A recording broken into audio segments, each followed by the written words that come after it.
फजल रहमान साहब ने एक बयान दिया शिकारपुर के अंदर कि पीटीआई के जो सपोर्टर हैं वो ये कहते हैं कि इमरान खान से हमारी माँ के साथ जना भी कर ले तो फिर भी हम वोट उसको देंगे।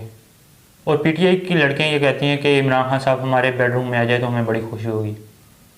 क्या ये एक आलिम की ज़ुबान हो सकती है? मैं तो इस वजह से इसकी इज़्ज़त करता था कि तकी उस्मानी साहब बहुत बड़े आलिम हैं, सैयद अदनान काका खेल वो इनकी सपोर्ट करते हैं, तो इसलिए शायद जो है उनको बुरा भला नहीं कहता था। इन्होंने पहले ही बयान दिए कि लकी मरवत के लोग बड़े बगैरत हैं कि उसने इमरान खान को वोट दिया। आपको सबसे ज़्यादा जो अगर आज तारीख निकाल लें, सबसे ज़्यादा एमएनए आप 50 साल हो गए, कभी आज तक किसी दूसरी पार्टी का एमएनए या एमपीए नहीं आया लकी मरवत के अंदर।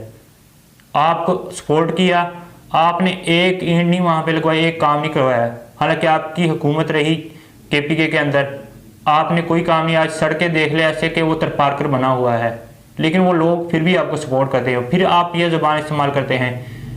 मैं इन उलमा से पूछता हूँ, मैं कोशिश करता था कि मैं एक दीनी घराने से मेरा ताल्लुक़ है, तो मैं इस चीज़ को जो है अच्छा नहीं समझता इन पर बात करके, लेकिन इस बंदे ने जो है हद कर दी।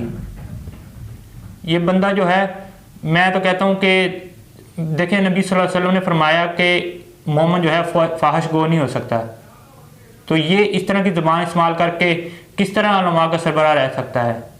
मैं शायद ये समझता था कि आलिम जो है इतने इतने बड़े उलमा हैं, इस वजह से सपोर्ट करते हैं कि इनकी एक सियासी फॉलोइंग है, मदरसे और बहुत सारे जो लोग हैं इसकी आवाज़ पर निकल आते हैं। तो खुदा न खास्ता अगर कल को कोई ऐसा डिक्टेटर आ जाए जो अमेरिका के कहने पर यहाँ पे मदरसों का ऑपरेशन करे और यहाँ पे स्टूडेंट को और तालबा को, जो उस्तादों को, उलमा को कत्ल करवा दे, तो इस वजह से एक लोग जो हैं इनके साथ जुड़े हुए हैं, कल को ऐसा कोई वाक़या पेश आता है तो ये सारे मदरसे को लोगों को निकालेंगे और इस डिक्टेटर के ख़िलाफ़ उसका मुकाबला करेंगे।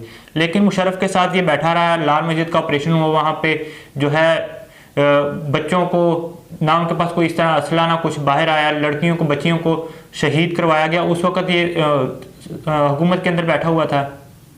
फिर ये जो अफ़गानिस्तान के अंदर तालिबान के ख़िलाफ़ यहाँ पे अड्डे दिए गए, यहाँ पे ऑपरेशन हुआ, उस वक़्त ये बैठा हुआ था हुकूमत के अंदर। फिर जरदारी के अंदर जो धमाके होते थे, वो कहता था कि उसे अमेरिका से पैसे लेकर रात को चाय पीता था और यहाँ पे धमाके करवा देता। उस वक्त ये हुकूमत के अंदर बैठा था। नवाज शरीफ की हुकूमत में ये बैठा हुआ था। जब उसने कहा था कि कायदीन हमारे भाई हैं, उस वक्त ये हुकूमत में बैठा हुआ था। कौन सी ये दीन की जो ये है खिदमत कर रहा है? अभी तक जो है सड़कों पर था, जैसे एक 2 वजारतें मिली तो ये बाकी अब ना कोई दीन को ख़तरा है, ना महंगाई है, ना कुछ है। बस इसके जो है बेटे को वजारतें मिल गई, इसको 4 वजारतें मिल गई हैं, इसका जो पेट जो है पेट इसका चल रहा है, जो खाना पीना है। ये कहते हैं, इसके फॉलोअर कहते हैं कि जी ठीक है, सब कुछ हो सकता है कि वो करप्शन नहीं कर सकता। मैं आपको बता दूं, यहाँ पे फैसलाबाद के अंदर निज़ामुद्दीन फैसको का चीफ था, तो आबिद शेर अली उस वक़्त वज़ीर बिजली था। तो उस वक़्त उसने कहा कि ये चूँकि बंदा जो शरीफ था, करप्शन नहीं करता था, इसकी प्रमोशन रुकवा दी, इसकी जगह कोई और लगाना चाह रहा था कि आप जो है मुझे पैसे बना के नहीं देते। तो उनका हमारे साथ ताल्लुक़ था, मेरे भाई चले गए, इसको लकी मरवत तख्ती खेल है खुशदिल खान, उसको साथ लेकर फजल रहमान के साथ चले गए इस्लामाबाद में।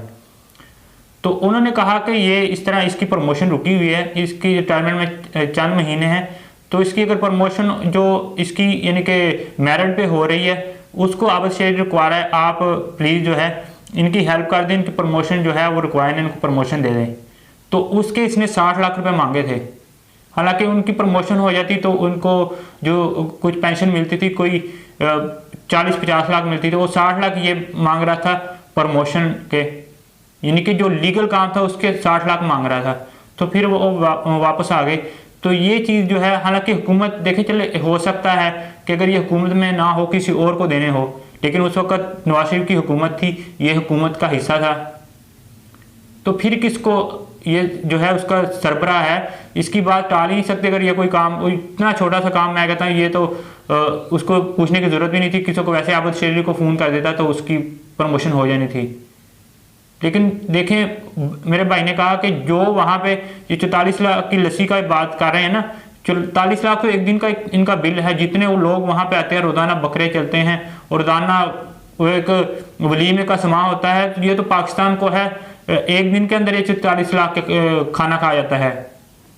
सिर्फ ये है कि इसको बंगले से निकाला गया इमरान खान ने, इस वजह से ये जो है जो इस तरह के बयान दे रहा है और इस तरह भाग रहा है इधर उधर। लेकिन मुझे अल्लाह ताला पर यकीन है कि इस वक्त तक ये मरेगा नहीं जब तक ये जलील नहीं होगा जिस तरह इसने दीन को नुकसान पहुंचाया।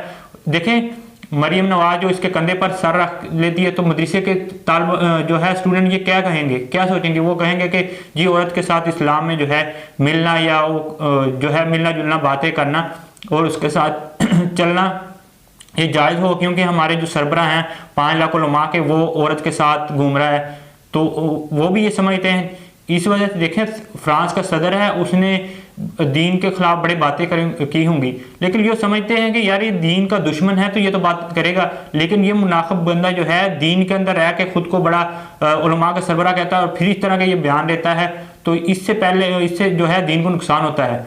औरतों के साथ जो है ये मरियम औरंगजेब, मरियम सफदर जो है उनके साथ ये घूमता है और कंधे पर सर रख कर ये क्या लोगों क्या मैसेज देना चाहता है?